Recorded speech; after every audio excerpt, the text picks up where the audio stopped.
وقال فرعون یا ایھا الملأ ما علمت لکم من الہ غیری، اور کہا فرعون نے کہ اے میرے سرداروں،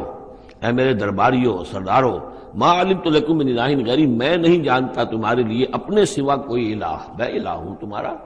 میں مالک ہوں، میں خالق تو نہیں لیکن میں ایک رب ہوں یہاں اس معنی میں کہ میرا حکم ہے، میری حکومت ہے، میری مرضی چلتی ہے، میرا اختیار ہے، اس کے سوا میں کسی کو رب ماننے کو تیار نہیں،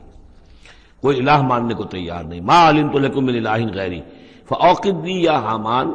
تو اے حامان ذرا آگ دے، بھٹا جو ہے اینٹوں کا، اس میں جو تین جو گارے کی اینٹیں ہیں ان کو ذرا پکاؤ بھٹے کے اندر، آگ لگاؤ، فاجعل لی صرحا، اور پھر میرے لیے ایک بہت بڑی عمارت بناؤ، لعلی اطلع الی الہ موسیٰ، یہ موسیٰ جو کہتا کہ اللہ ہے اور وہ آسمانوں پر ہے، تو میں ذرا اونچا ہو کر دیکھوں تو صحیح، جھانکوں تو صحیح آسمانوں میں، ایک ایسی اونچی عمارت کے اوپر چڑھ کر کہ میں دیکھوں کہ میں موسیٰ کے الہ کو میں جھانکنے کی کوشش کروں۔ وَإِنِّي لَأَظُنُّهُ مِنَ الْكَاذِبِينَ، اور میں تو سمجھتا ہوں کہ وہ جھوٹ بول رہا ہے۔